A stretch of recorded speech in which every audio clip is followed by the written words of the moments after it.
দিনটা ছিল 4 September. High, আমি অনুশ্রা। আবারও আরেকটা ব্লগে তোমাদেরকে ওয়েলকাম। সেদিনকে আমি আমার শ্বশুর বাড়িতে প্রথমবার লোকনাথ বাবার পুজো করেছিলাম।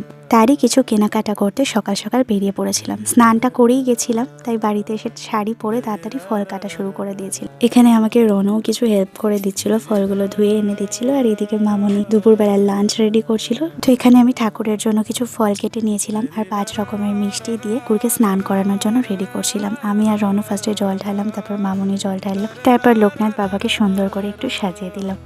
আমার বাড়িতে ফোটা ফুল নিয়ে এসেছিলাম, এটাকে বলে লোকনাথ ফুল, আর রজনীগন্ধার মালাটা কাস্টমাইজ করে বানিয়েছিলাম। তোমরা আমাকে কমেন্ট করে জানিও। আমি অনেকটা আমার মতো করে পুজোটা দিয়েছি, তার কারণ আমার মনে হয় মনের ভক্তিটাই আসুক, কারণ বাহ্যিক আড়ম্বর তো ক্ষণিকের আনন্দ দেয়। তাই তুমি যেভাবে ঠাকুরকে ডাকবে, ঠাকুর সেভাবেই সাড়া দেবে। তো এই ছিল আমার পুজোর আয়োজন। আর লাঞ্চে ছিল জিরা রাইস আর আলুর দম।